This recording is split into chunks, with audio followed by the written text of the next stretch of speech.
아멘. 말씀 충만하십시오. 성령 충만하시기 바랍니다.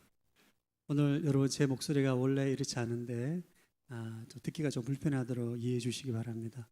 환절기라 감기 조심하시고 꼭 마스크 끼고 요즘 코로나도 유행인 것 같습니다. 우리가 계속 여호수아 말씀을 함께 나누고 있습니다. 이제 여호수아서 17장 이 배경은 이제 이스라엘 백성들이 38년간의 광야 생활을 마쳤어요.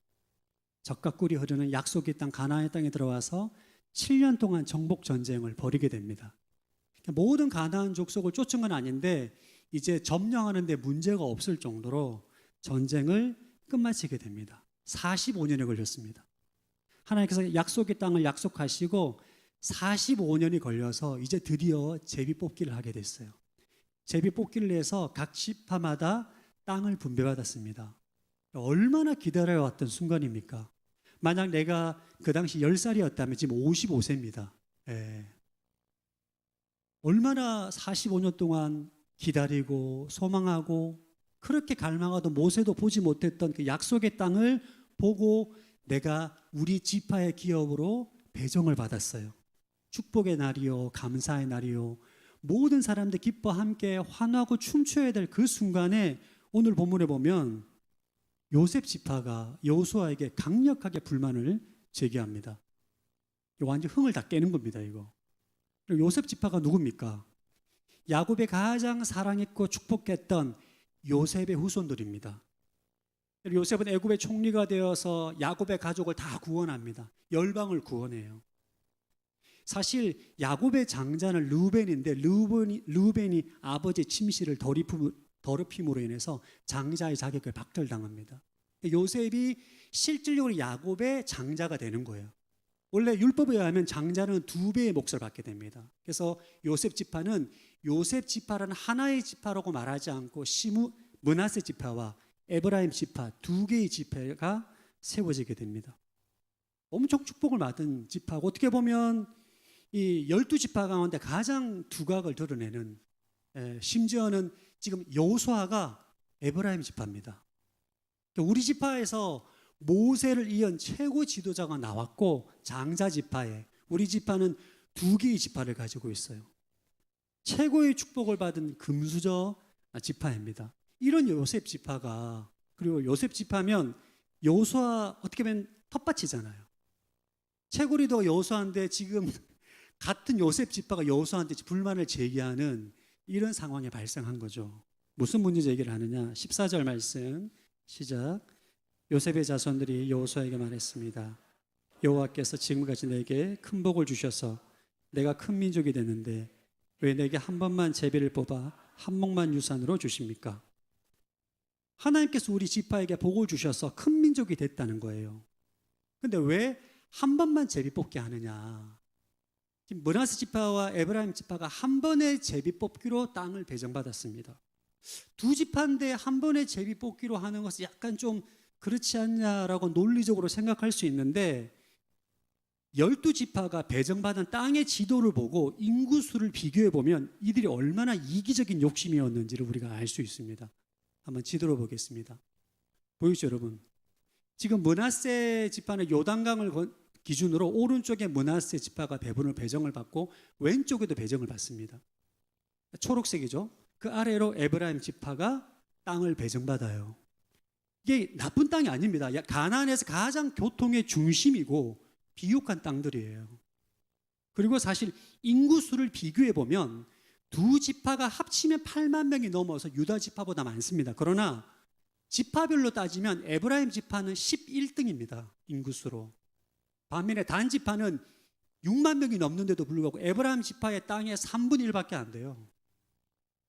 사실 이거는 제비뽑기를 통해서 땅을 배정받았는데 정말 땅이 열악하고 작고 형편없으면 모르겠지만 누가 봐도 가장 좋은 땅을 분배받은 거예요. 이런 상황에 지금 요셉 지파가 문제 제기를 하고 불평을 쏟아내는 것입니다. 이에 대해서 여호수아가 답변합니다. 15절 시작. 여호수아가 그들에게 대답했습니다. 내가 큰 민족이 됐다면 에브라임 산이 내게 너무 좁을 테니 산림으로 들어가서 브릿 사람과 르바임 사람의 땅에서 스스로 개척하라. 여호수아가 말하면 너희가 큰 민족이 됐으니 너희가 큰 권능을 갖고 있지 않느냐. 에브라임 산이 좁을 테니 삼림으로 들어가라. 사람이 살자는 삼림으로 들어가서 그 땅을 개척하라. 15절 말씀을 통해서 이 불만을 제기한 지파가 에브라임 지파임을 알 수 있습니다. 에브라임 산이 좁으니 삼림으로 들어가라. 에브라임 지파 가장 많은 불만을 가졌던 것 같아요. 그러자 요셉 지파는 기다렸듯이 자신들의 속내를 털어놓습니다. 16절 시작.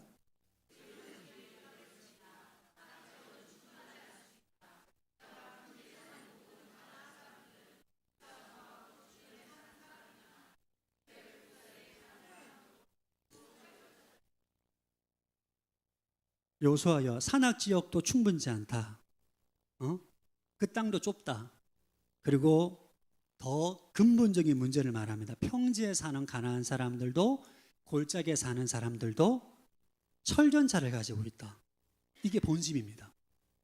살림을 개척하라고 나무를 베고 뿌리를 뽑고 땅을 기경하는 것도 힘들다. 더 문제는 삼림을 개척하고 어디를 가든지 간에 가나안 족속에 있는데 철전차를 가지고 있다. 우리가 철전차를 이길 수 없으니 우리가 개척하지 않고 전쟁하지 않고 안전한 땅을 주십시오. 이게 요셉 지파의 속내입니다. 철전차는 그 시대의 최첨단 무기였어요. 이스라엘은 보병 중심의 군대인데 청동기 무기를 사용하고 있고 블레셋, 가나안 족속은 이때 철기 무기를 가지고 있었고 철전차를 가지고 있었습니다. 그러다 보니까 철전차를 상대하는 것이 절대 불가능이라고 생각했던 거죠. 요셉 지파의 문제가 무엇입니까? 한마디로 정의하자면 교만의 가면을 쓴 영적 패배주의에 빠져 있는 것입니다. 겉으로는 이렇게 말해요. 우리가 이스라엘의 장자 지파다. 우리는 다른 지파에 달리 두 몫을 받았다. 우리는 최고 지도자 여호수아도 배출했다. 우리는 너희들과 달라. 우리에겐 더 많고 가장 좋은 땅을 줘야 해. 라는 특권의식과 교만의 가면을 쓰고 있지만 겉 속으로는 우리는 저 철전차를 감당할 수가 없어. 저 철전차를 감당할 수 없기 때문에 산에도 못 올라가고 골짜기에도 못 가고 두려운 거예요. 이렇게 요셉 지파처럼 과거에 받았던 축복과 은혜를 특권의식으로 느끼고 교만함으로 자랑하면서도 내면 가운데 두려움을 가지고 있는 사람은 불평꾼으로 전락하게 됩니다. 하나님께서 굉장히 많은 좋은 선물을 줘도 감사를 못해요. 제가 볼 때 요셉 지파가 유다 지파가 땅을 더 많은 면적을 받았기 때문에 더 시기심과 질투심을 가졌던 것 같아요.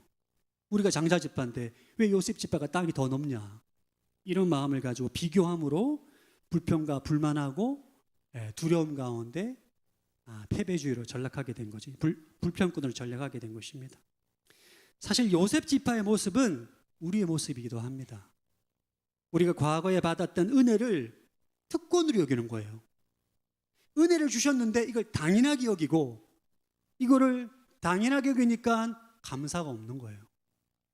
채워지지 않으면 섭섭하고. 근데 현재 마주한 영적인 싸움에서는 안전하고 쉬운 길을 찾으려고 도전하지 않는 이런 모습이 바로 우리의 모습이기도 합니다. 저도 한때 요셉 지파처럼 이 교만의 가면을 쓴 영적 패배주의에 빠져 있었을 때가 있었습니다. 오늘의 교회는 굉장히 큽니다. 교회가 30년 목회를 해도 이 안에서 다 못 경험해요. 그래서 목회자가 정기적으로 사역지를 이동하는 시스템을 가지고 있습니다. 그러다 보니 인사 발령을 하게 돼서 내가 맡은 사역지를 딱 보면 실망할 때가 있어요. 아니, 나와 함께 했던 목사는 내가 저 목사보다 설교도 더 잘해, 사역도 더 잘해, 과거 이력 없이 내가 더 많은 부흥 역사를 일으켰어. 근데 그 목사는 내가 볼 때는 좋은 땅을 받고 내가 받은 땅은 너무 초라한 거예요. 내 땅은 다 삼림이야, 저 땅은 평지고. 그럼 막 막 마음이 이제 불편한 거예요. 주님 왜 이러십니까 저한테? 왜 저에게 이렇게 초라한 땅을 주십니까? 이런 마음이 드는 거예요. 그러면서 막 비교하면서 불평하고 원망하고 분노하고, 그리고 그 삼림을 또 개척하려니까 너무 답이 안 보여요. 너 어떻게 해야 되나, 이거 피곤하고 두렵기도 하고. 그러니까 불평꾼으로 전락하는 거죠.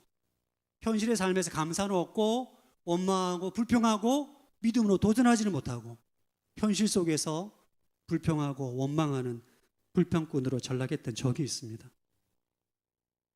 여러분은 어떻습니까? 여러분은 요셉 지파처럼 불평꾼이 되어서 두려워서 전진하지 못하고 현재 삶의 감사를 잃어버리고 불평하는 삶을 살고 있지는 않습니까? 이렇게 영적 패배주의에 빠져 있는 사람들은 항상 자기를 합리화합니다.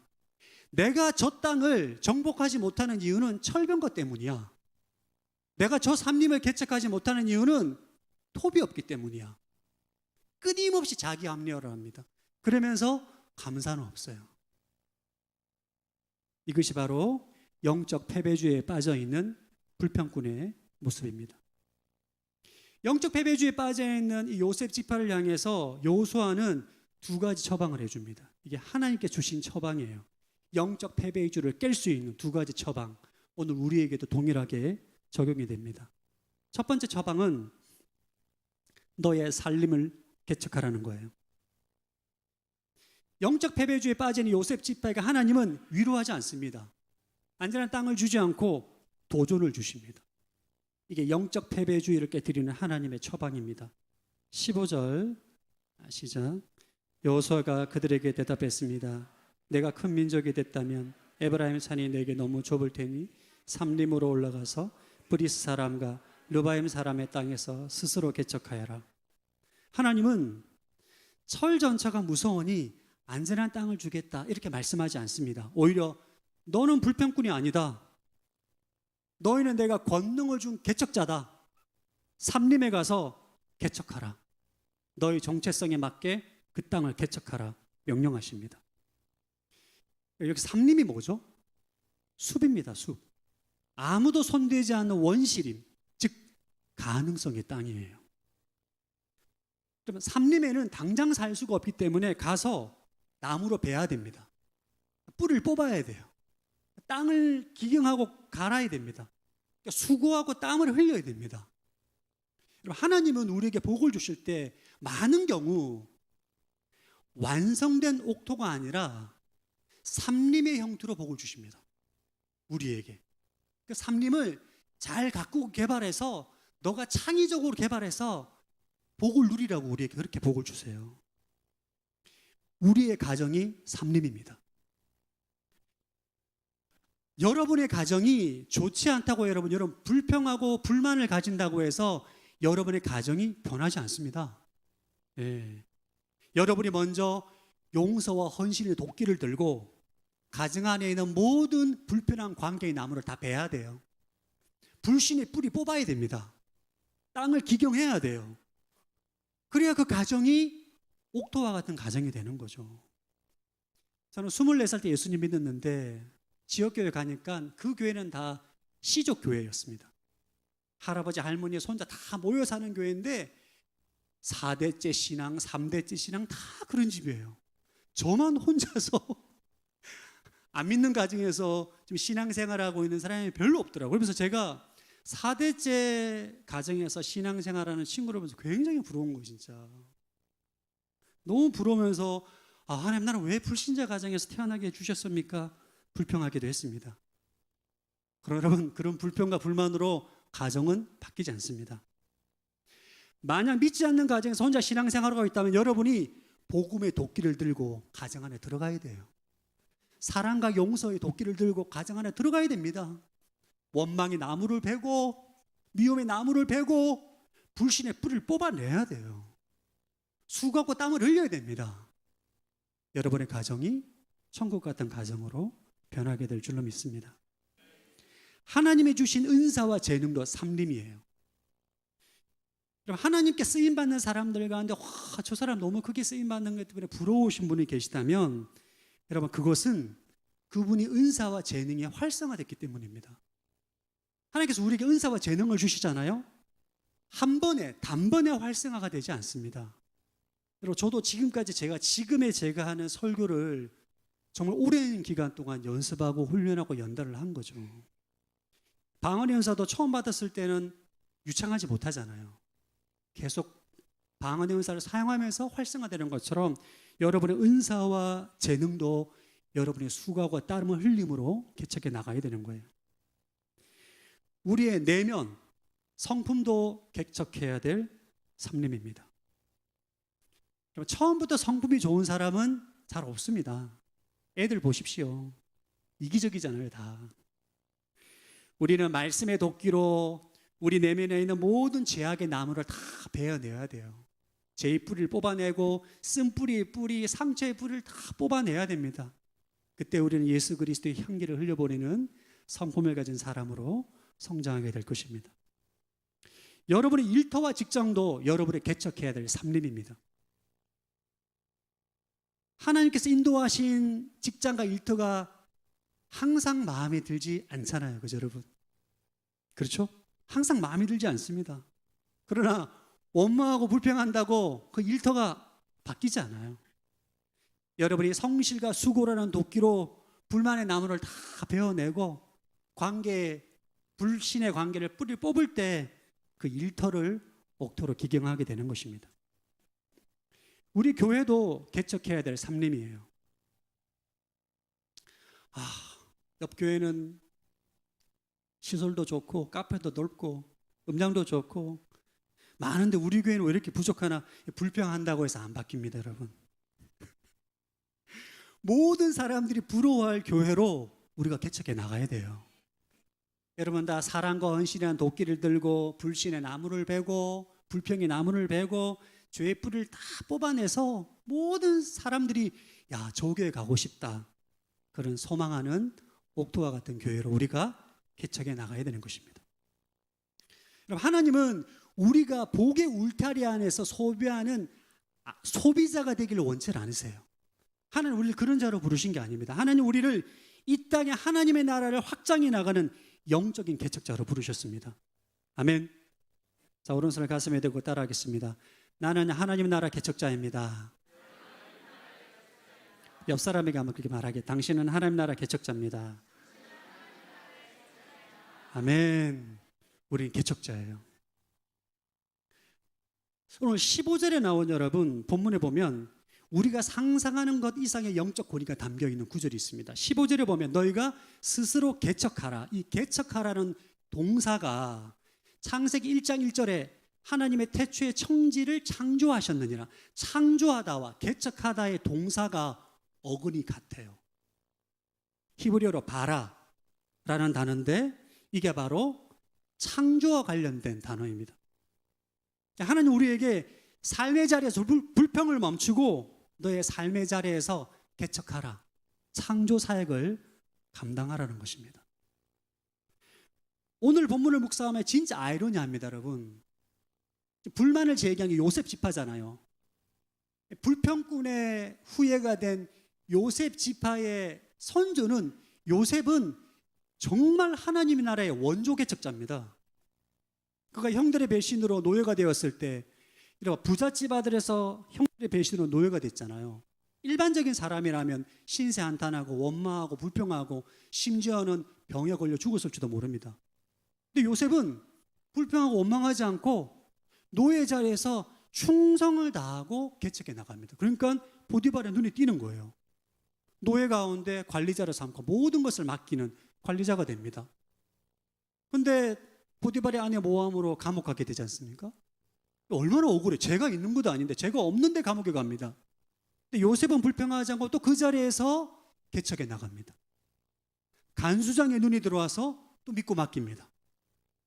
그는 결국 애굽의 총리가 되게 되죠. 너무 아이러니해요. 개척자의 후손이 불평꾼이 되고, 이런 너무 아이러니한 현실인 거죠. 불평꾼은 현실의 문제에 갇혀서 감사하지 못하고 불평하고 두려움에 갇혀서 미래로 나가지를 못해. 이게 불평꾼의 모습입니다. 반면에 개척자는 현실의 문제 속에서 미래의 가능성을 보고 오늘 땀을 흘리고 도전하는 사람들입니다. 여러분의 삶림은 어디입니까? 하나님께서 여러분에게 개척하라고 명령하신 그곳이 어디인지를 깊이 한번 생각해 보시기 바랍니다. 불평을 멈추고 믿음의 도끼를 들고 삶림을 개척하기 위해서 믿음으로 도전하는 서산원 누리교회 성도님들 되시기를 축복합니다. 이 불평꾼으로 전락한 요셉 지파에게 주신 두 번째 처방은 철전차보다 강한 하나님을 신뢰하라는 처방을 주십니다. 요셉 지파에게 있어서 삶림을 개척하는 것은 땀을 흘려야 될 이게 땀의 문제지만 이 철전차는 목숨의 문제예요. 이 요셉의 지파가 더 이 삶림을 개척하는 게 힘들었던 게 뭐냐 하면 철전차가 너무 두려운 거예요. 요셉 지파가 철전차 때문에 안 됩니다라고 말했을 때 여호수아가 그들의 두려움을 책망하지 않습니다. 뭐라 하지 않아요. 그들의 두려움의 실체를 인정하고 더 큰 하나님의 능력을 선포합니다. 18절 시작.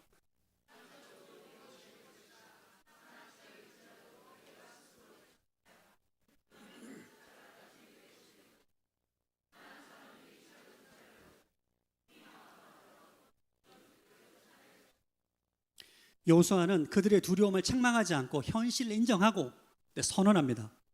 삶림을 개척해라. 그 땅이 끝까지 너희 것이 될 것이다. 그리고 가나안 사람들이 철병거를 가지고 있다고 할지라도 너희는 그들을 능히 쫓아낼 것이다. 넉넉히 이길 것이다. 왜냐하면 하나님이 너희와 함께 하시기 때문이다. 눈앞에 보이는 철전차 때문에 함몰되어 있는 그들의 눈을 하나님께로 시선을 돌리게 합니다. 예. 요셉 지파는 철전차 때문에 우리는 못합니다 라고 말했지만 여호수아는 철전차가 있음에도 불구하고 너희는 이긴다라고 선언합니다. 이게 바로 불평꾼과 개척자의 차이예요. 여러분은 지금 불평꾼으로 살고 있습니까? 개척자로 살고 있습니까? 불평꾼은 문제의 크기에 압도당해요. 철전차 너무 괴로워, 무서워. 그러나 개척자는 철전차 배후에 있는 하나님을 바라보게 됩니다. 믿음은 내 눈앞에 있는 철전차의 현실을 부정하는 게 아닙니다. 그게 없다라고 말하지 않아요. 있지만 나와 함께 하시는 하나님을 기억하고 그 약속을 붙드는 것이 믿음입니다.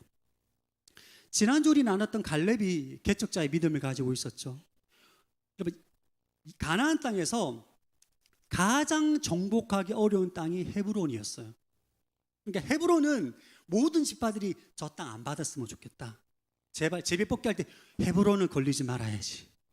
다 그랬던 땅이에요. 근데 85세 할아버지 갈렙이 저 산지를 내게 주십시오. 나는 저 땅을 정복할 수 있습니다. 개척자의 믿음이에요.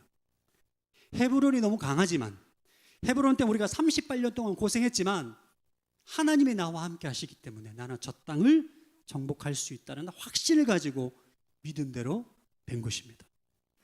이런 개척자의 믿음은 성경 안에도 성경 밖에도 너무 많습니다.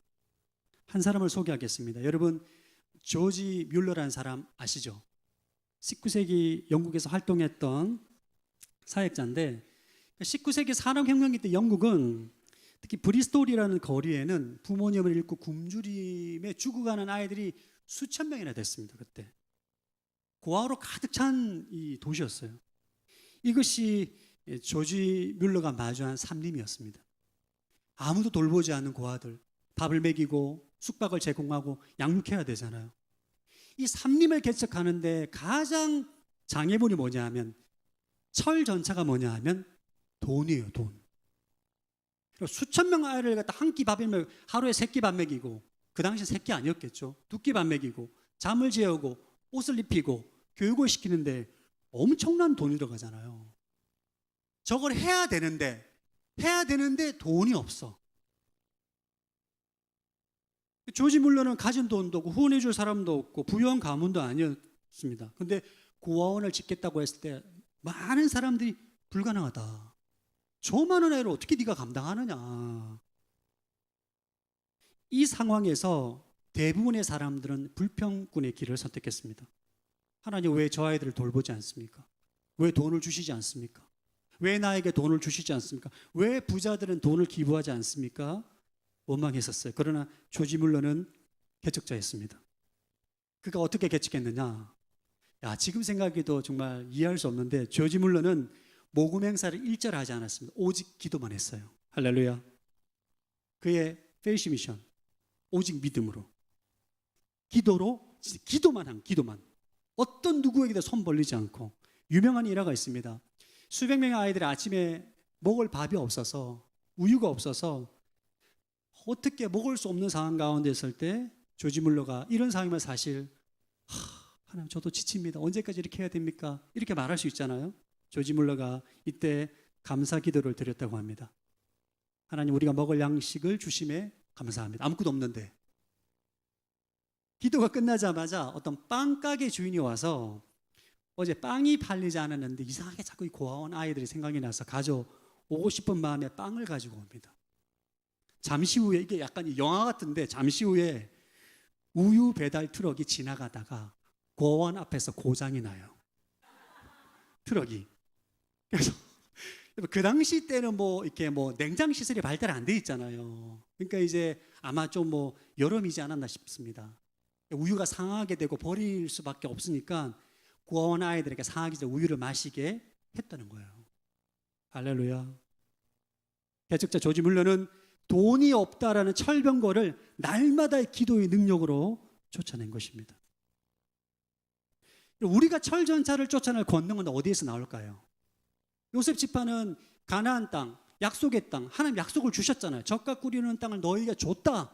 약속을 줬기 때문에 믿음으로 나가면 되는데, 신약 시대를 살아가는 우리 그리스도인들은 무엇을 근거로 우리는 철병거를 쫓아낼 수 있습니까? 그걸 정확히 아셔야 되지 않습니까? 첫 번째는 부활하신 예수님 우리와 함께 하십니다. 마태복음 28장 20절 시작.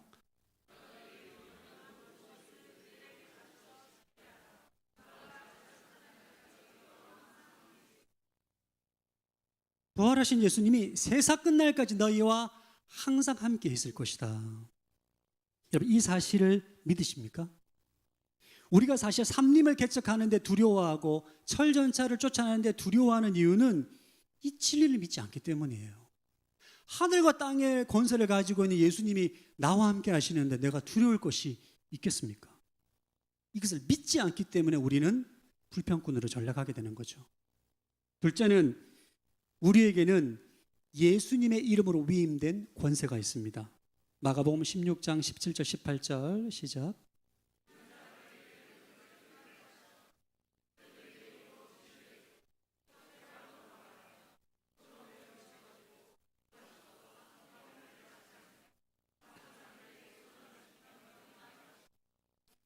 우리에게는 이 권세가 있어요. 우리가 예수 그리스도를 기도할 때 귀신들이 떠나가고 새방언을 말하며 독을 마셔도 해를 받지 아니하고 병든 자가 병이 낫는 이 권세가 있는 것입니다. 이 권세를 사용함으로 우리는 철전차를 쫓아낼 수가 있습니다. 오늘 본문에 나오는 요셉 집안은 결국은 믿음의 문제예요. 우리가 현실의 삶에서 불평꾼으로 전락하느냐 개척자로 살아가느냐 결국은 나와 함께 하시는 하나님을 믿느냐 나에게 위임하신 예수 그리스도 이름의 권세를 믿느냐 믿지 않느냐의 차이입니다. 우리 예수 그리스도 안에 승리를 가진 하나님의 자녀입니다. 우리에게 영원히 함께 하시겠다는 예수님의 임마누엘 약속과 우리에게 예수 그리스도 이름의 권세가 있는 것입니다. 이것을 가지고 우리가 여러분의 허락하신 삼림을 개척하고 삼림 안에 거주하고 있는 모든 철병거를 쫓아낼 수가 있는 것입니다. 아멘. 담대하십시오. 오늘 성가대 찬양 기가 막히네요. 어떻게 이 본문인 줄 알고 선곡이 기가 막힙니다. 넉넉히 이 길이로다. 정말 제가 너무 좋아하는 성가대 찬양인데 오늘 설교 주제와 너무 많습니다. 오늘 저희가 오후 2시에 정교인 노방전도로 나가거든요. 이번 주 설교 준비해서 깜짝 놀랐습니다. 어떻게 주님께서 노방전도 나가는지 아시고 요때 이 본문을 주셨나? 우리가 80여 명의 우리 성도들이 순별로 이제 동부시장, 호수공원, 터미널 가서 전도를 할 것입니다. 갑자기 왜 노방전도냐? 라고 질문하시는 분들이 계실 것입니다.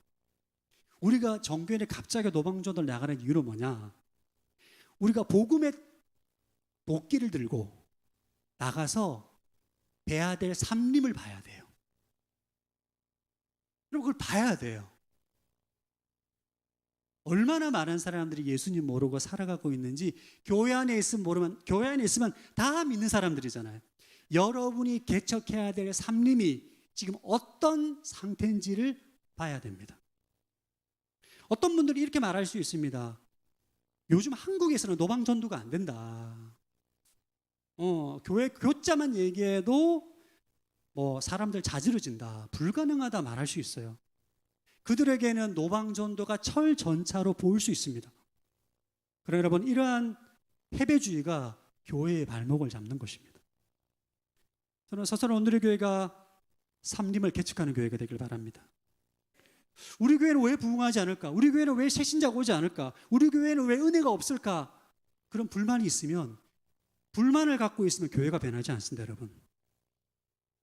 우리가 부흥하는 교회, 새 가지고 오는 교회, 모든 사람들이 부러워하는 교회로 개척해 나가야 돼요. 할렐루야. 그게 우리의 몫입니다.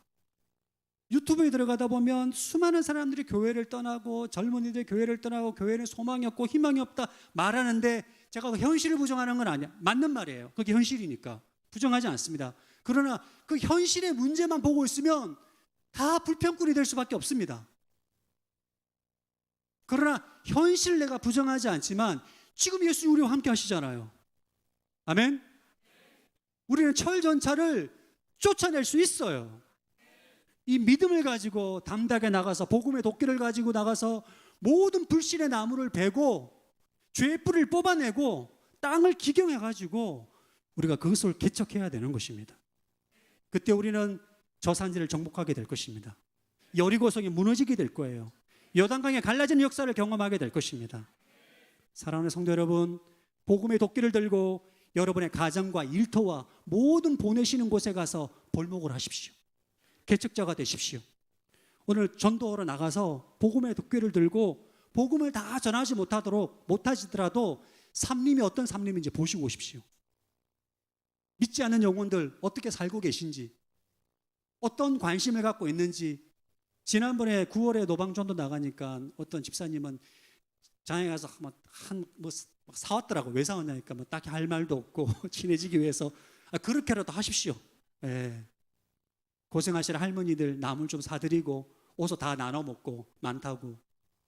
그분들이 어떤 삶을 사는지 우리가 알아야 되잖아요. 저는 꿈꿉니다. 서서는 오늘의 교회를 부임할 때 주신 말씀, 누가복음 4장 말씀, 포로된 자가 자유코 눈먼 자가 눈을 뜨게 되고 눌린 자가 해방을 얻게 될 것이다. 우리 모든 성도들이 복음의 도끼를 들고 모든 삶의 현장에 가서 복음을 전할 때마다 죄에 포로된 자들이 자유함을 얻고 눈먼 자가 눈을 뜨게 되고 눌린 자가 해방감을 얻는 위대한 부흥을 꿈꿉니다. 여러분의 다 거룩한 개척자가 되기를 소망하고 꿈꿔요. 혹자를 말합니다. 서산에는 좋은 교회가 없다. 맞는 말일 수 있어요. 그게 사실의 가능성이 맞아. 사실의 가능성이 99%입니다. 그러나 좋은 교회가 없다고 불평한다고 우리가 문제가 해결되지 않잖아요. 우리가 좋은 교회가 되면 돼요. 모든 사람들이 오고 싶어하고 부러워하는 좋은 교회로 개척해 나가면 되는 것입니다. 왜? 하나님 우리와 함께 하시잖아요. 못할 게 또 뭐가 있습니까? 못할 게 주님이 함께 하시는데. 아멘. 그 믿음을 가지고 감당한다면 모든 삼림을 개척하고 모든 철병거를 쫓아낼 수 있을 것입니다. 하나님 오늘 저와 여러분에게 질문하십니다. 너는 불평꾼으로 살겠느냐? 개척자로 살겠느냐? 선택하셔야 돼요. 회색 지대는 없습니다. 불평꾼으로 사느냐, 개척자로 사느냐예요. 불평꾼은 현실에 준 복을 안 좋아하고 사람들과 비교하고 원망하고 불평하다가 두려워서 전진하지 못하는 삶을 살겠죠. 그러나 개척자는 이미 주신 복에 감사하고 현실의 문제 가운데 가능성을 발견하고 땀을 흘리고 벌목을 하고 철전차를 만났을 때 하나님을 바라봄으로 능히 쫓아낼 수 있는 담담을 가지고 믿음으로 돌파하는 사람들입니다. 전 여러분들이 삼림을 개척하는 거룩한 개척자로 살기를 원합니다. 하나님께서 함께 하실 것입니다. 제 말이 아닙니다. 제가 여러분에게 하는 말, 성경에 나와 있는 말씀이에요. 자, 오른손을 가슴에 대고 나를 따르게, 예수님은 나와 영원히 함께 하십니다. 옆 사람, 예수님은 당신과 함께 하십니다 말하겠습니다. 아멘. 이 진리를 붙잡고 믿음으로 한 주 도전하시는 여러분들 되시기를 주의 이름으로 축복합니다.